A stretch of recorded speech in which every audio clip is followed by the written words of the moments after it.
সুকান্তবাবু, শুরুতেই আপনি গতকালকে গিয়েছিলেন আরজি করের যে মৃতার পরিবারের সঙ্গে দেখা করতে। যিনি গ্রেপ্তার হয়েছেন সঞ্জয় রায়, এখনো পর্যন্ত জানা যাচ্ছে তিনি সিভিক ভলেন্টিয়ার। পুলিশের একটি অংশ এ রাজ্যে সিভিক ভলেন্টিয়ার। পুলিশ পরিচয় ব্যবহার করে ভোর রাতে তিনি সরকারি হাসপাতালে এপাশ ওপাশ ঘুরছেন। মানুষ কাকে বিশ্বাস করবে যদি পুলিশ তার কাজের প্রয়োজন দেখিয়ে ধর্ষণ করতে গিয়ে যায়? দেখুন, অনেকগুলো প্রশ্ন এই ঘটনা, গণধর্ষণ এবং মার্ডার, তার সাথে খুন, সেই প্রশ্নগুলোকে উস্কে দিয়েছে। নাম্বার ওয়ান, আমরা মিডিয়ার মাধ্যমে জানতে পেরেছি যিনি ধরা পড়েছেন সে একজন সিভিক ভলেন্টিয়ার। কিন্তু সে কোন থানায় কর্মরত ছিল?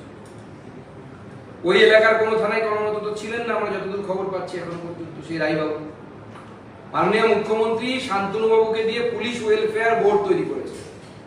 শুনতে পাচ্ছি এই পুলিশ ওয়েলফেয়ার বোর্ডের সদস্য নাকি, এবং খুব সক্রিয় এবং ওজনদার সদস্য নাকি তথাকথিত সিভিক ভলেন্টিয়ার, যিনি এই কাণ্ডটা ঘটিয়েছে।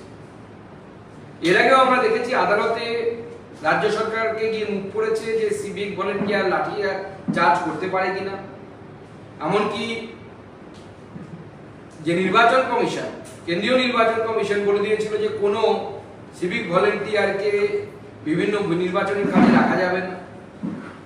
অথচ এইভাবে সিভিক ভলেন্টিয়ারদেরকে তাদের এখতিয়ারের বাইরে গিয়ে ব্যবহার করছে রাজ্য সরকারের পুলিশের কর্তা। তাই আমাদের প্রথম দাবি হচ্ছে, এর ফলে সিভিক ভলেন্টিয়ারদেরও ক্ষতি হচ্ছে, তাদেরও সমস্যায় পড়তে হচ্ছে। তাদেরকে যে মাইনে দেওয়া হয় তার অনেক বেশি তাদেরকে খাটিয়ে নেওয়া হচ্ছে। অনেকে দিয়ে গাড়ি চালানো হয়, অনেকে দিয়ে ট্রাফিক কন্ট্রোল করানো হয়। আমি নিজে দেখেছি পুলিশ সিভিক ভলেন্টিয়ার্সকে দিয়ে লাঠিচার্জ করিয়েছে, পরবর্তী সময় আদালতে গিয়ে মুখ পুড়েছে। এতে সিভিক ভলেন্টিয়ারদেরও ক্ষতি হচ্ছে, সাধারণ মানুষ তাদেরও ক্ষতি হচ্ছে। তার ফলে আমাদের দাবি রাজ্য সরকারের কাছে যে আপনারা সিভিক ভলেন্টিয়ার কি করতে পারবে আর কি করতে পারবে না একটা বেঁধে দিন, এবং সেটা আদালতের যে নির্দেশগুলো আছে, স্ট্যান্ডিং যে ভার্ডিক্টগুলো আছে, তাকে যেন উল্লঙ্ঘন না করে। তাহলে মানুষের মধ্যে বা একটি হসপিটাল কর্তৃপক্ষের মধ্যেও একটা স্পষ্ট ধারণা থাকবে যে আমরা একজন সিভিক ভলেন্টিয়ারকে কতদূর এন্ট্রি দেবো আর কতদূর দেব না। যেহেতু কোনো সংজ্ঞা নেই, কোনো কিছু উল্লেখ করা নেই, কোনো কিছু লেখা নেই, সেটা পুরো বিষয়টি ধোঁয়াশা হয়ে আছে।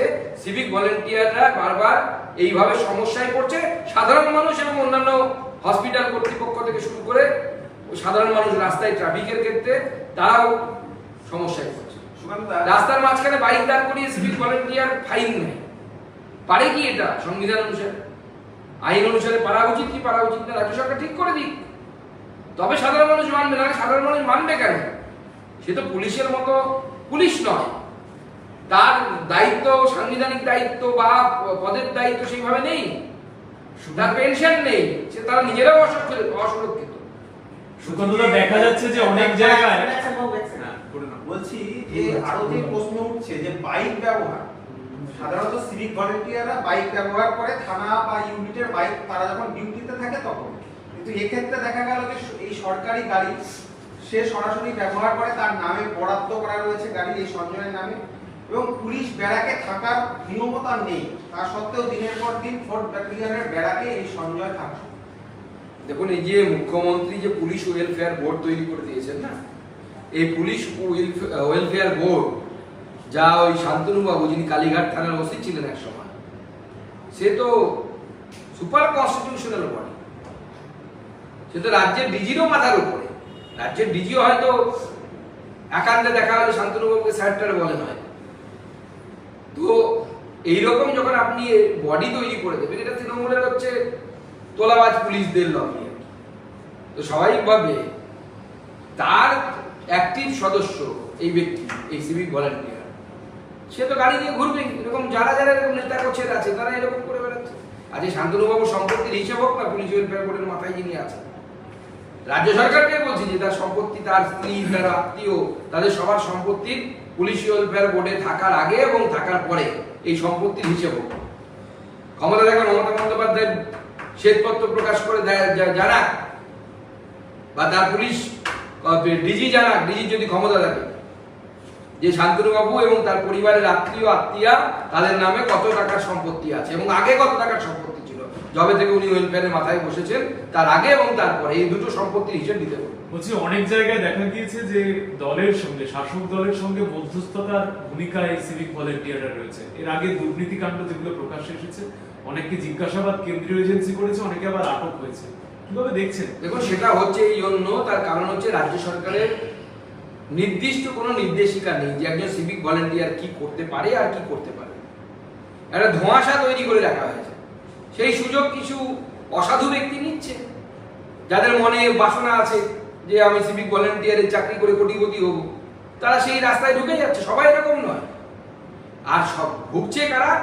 বেশিরভাগ সিভিক ভলেন্টিয়ার যারা নিরীহ, যারা ভালো, তারা রাজ্যের পুলিশ স্টেশনগুলিতে তারা পর্যন্ত শোষণের সম্মুখীন হচ্ছে। যে মাইনে দেওয়া হয় তা দিয়ে, সামান্য মাইনে দিয়ে সংসার তো চলে না। তারপরেও যেভাবে তাদেরকে ঘন্টার পর ঘন্টা ডিউটি করানো হয়, আপনি যদি শাসক দলের হয়ে ওই ধরনের অবৈধ কাজে লিপ্ত থাকেন, আপনাকে কম ডিউটি দেওয়া হবে। সবাই যেরকম মেরুদণ্ড বিক্রি করতে পারে না, বা সবাই এরকম বাজে কাজ করতেও পারে না। যারা করতে পারে না, সাধারণ সিভিক ভলেন্টিয়ার, তারা ভুক্তভোগী হচ্ছে। তারা ধোঁয়া রৌদ্রের মধ্যে ঘন্টার পর ঘন্টা দাঁড়িয়ে প্রতিদিন ডিউটি করে যাচ্ছে। অসাধু কাজে ইউজ করা হচ্ছে। না, সে তো হয়। পঞ্চায়েত নির্বাচন থেকে শুরু করে সব জায়গায় আমরা বহু জায়গায় দেখেছি যারা অনুপ্রাণিত সিভিক ভলেন্টিয়ার আছে, তারা লোকাল বিজেপি ভোটারদেরকে বাড়ি বাড়ি গিয়ে হুমকি চুমকি ভয় দেখানো, সবই তো চলে। বিজেপি নেতা কোথায় যাচ্ছে আসছে, কাকে ভাসাতে হবে কেস দিয়ে, এই সমস্ত তথ্য তো সিভিক ভলেন্টিয়ার এবং 2-4 জন আছে যারা তৃণমূলের একেবারে অনুপ্রাণিত সিভিক ভলেন্টিয়ার, তারা করে বেড়াচ্ছে। একাধিক ব্যক্তি যুক্ত থাকলেও কি সঞ্জয় রায়ের নামটা সামনে এনে কি কাউকে আড়াল করার চেষ্টা করছে? দেখুন, আমরা যেটা মিডিয়ার মাধ্যমে যেটা শুনতে পেয়েছি বা জানতে পেরেছি, যে 2 ধরনের নাকি সিমেন্ট স্পেসিমেন নাকি পাওয়া গেছে। আমরা পুলিশের কাছ থেকে তো আধিকারিকভাবে তো কিছু পাচ্ছি না, কিন্তু যেভাবে মিডিয়ার মাধ্যমে জানতে পারছি, তো তাতে তো গণধর্ষণ হওয়ার সম্ভাবনা বেশি।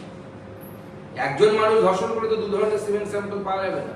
তারপর অত্যাচারের যে ধরন দেখা যাচ্ছে, এবং অত্যাচারের যে ধরন দেখা যাচ্ছে, কলার ব্রেকেজ আছে, এটা তখনই হবে যে 2 জন হাত কেউ ধরেছিল আর আরেকজন গলা টিপছিল, নাহলে তো সে তো হাত দিয়ে ছাড়ানোর চেষ্টা করবে এবং তার ফলে এতটা মারা যেতে পারে, কিন্তু ব্রেকেজ হবে না। সুগতবাবু, পুলিশ কমিশনারকে জিজ্ঞেস করা হচ্ছে এই সঞ্জয়ের ব্যাপারে, যে সিভিক পুলিশ রয়েছিলেন, তিনি বিষয়টা এগিয়ে গিয়ে তিনি বলছেন যে আমাদের চোখে সঞ্জয় এখন শুধুই অপরাধী। সেখান থেকে পুলিশের পক্ষ থেকে কিছু লুকানোর চেষ্টা করা হচ্ছে। পুরো লুকানোর চেষ্টা করা হচ্ছে এবং এই ওয়েলফেয়ার সোসাইটির বিষয়গুলো সামনে চলে এলে, মমতা বন্দ্যোপাধ্যায়ের তৈরি করা ওয়েলফেয়ার সোসাইটি, এবং সেটা কার ওয়েলফেয়ার করছে সেটা ধরা পড়ে যাবে। এবং এই ওয়েলফেয়ার সোসাইটি ভোটের সময় পুলিশরা কাকে ভোট দেবে সেটা পর্যন্ত নির্ণয় করে দেয়। ব্যালট নিয়ে নেওয়ার ঘটনা এর আগে ঘটেছে। এই ধরনের বহু ঘটনা ঘটিয়েছে পুলিশ ওয়েলফেয়ারের নেতারা। সেই জন্য ধামাচাপা দেওয়ার চেষ্টা হচ্ছে। ডিজি যে ধরনের মন্তব্য করছেন, ওনার খুব তাড়াতাড়ি পুলিশের পোশাক ছেড়ে পলিটিক্সে নামা হচ্ছে। মুখ্যমন্ত্রী বলছেন যে অন্য কোনো তদন্তকারী সংস্থা যদি তদন্ত করে সেক্ষেত্রে তার কোনো আপত্তি নেই, সরকারের কোনো আপত্তি নেই। পাশাপাশি এই যে ঘটনা ফাস্ট ট্র্যাক কোর্টে এনে যদি কেউ ফাঁসির আবেদন করে সেটাও তিনি বলছেন। না, ওনার বলার তো কোনো জায়গা নেই। কে করবে? অন্য এজেন্সিকে অ্যাপ্রোচ আপনাকে করতে হবে। It is your duty. CBI তো উড়ে এসে জুড়ে বসতে পারে না। সিবিআই কোনো তদন্ত হাতে নিতে গেলে রাজ্য সরকারকে সিবিআইকে লিখিত অনুরোধ করতে হয়। মুখ্যমন্ত্রীকে অনুরোধ করেছেন সিবিআইকে যে আপনারা এই তদন্তের ভার নিন? এখনো পর্যন্ত তো আমরা সেরকম কিছু জানতে পারিনি যে মুখ্যমন্ত্রী এরকম করেছেন কোনো অনুরোধ। তো উনি কার অপেক্ষায় বসে আছেন? ভাইপো বলছে গুলি করে দাও, পিসি বলছে ফাঁসি দিয়ে দাও। আরে করতে তো আপনাদেরকে হবে। প্রশাসনে আপনারা আছেন, আপনারা বিরোধী দল না। আপনারা দাবি জানাচ্ছেন ফাঁসি দেওয়ার, গুলি মারার, যা করার করুন। আর ভাইপো এখন কেন কথা বলছে? যখন 11 সালে যখন পার্কস্ট্রিট কাণ্ড ঘটলো, যখন কামদুনি ঘটলো, তখন তো পার্কস্ট্রিট কাণ্ড ঘটার সময় তো আপনাদের ইউপিএ সরকার। আপনারা কেন সেই সময় রেজলিউশন আনেননি? কেন সেই সময় আপনাদের কি বলছেন করেননি, আইন পাস করেননি? এখন বিজেপির ঘাড়ে চাপাচ্ছেন। তখন কি হয়েছিল? ঘুম ভাঙতে এত বছর সময় লাগলো কেন? সঞ্জয় রায় দেখা যাচ্ছে এর বিরুদ্ধে আরো কিছু পুরনো অভিযোগ উঠে আসছে। 2019 সাল থেকে বিভিন্ন পুলিশের মহিলা কর্মীকে ফোন করে উত্তপ্ত করে গেছেন, কখনো মহিলা চিকিৎসককে ঝামেলা করতে করতে প্রায় মারধর করতে গেছেন। সেই সময় যদি ওনাকে লাগাম পড়ানো যেত, তাহলে কি এই ধরনের ঘটনার যথেষ্ট সঞ্জয় যাওয়ার সময় মদ্যপান করেছে, ফিরে এসে সকালবেলা মদ্যপান করেছিল ব্যারাকেই, মানে তো দেখুন, এই আমি বারবার যে পয়েন্টটি তোলার চেষ্টা করছি যে পুলিশ ওয়েলফেয়ার বোর্ড এর আশকারাতে এটাই সম্ভব হয়েছে এবং এর পেছনে মুখ্যমন্ত্রীর অনুপ্রেরণা, তার অনুপ্রেরণাতে এরা এত মাথা গজিয়ে উঠেছে, এত বড় মাথা হয়ে গেছে।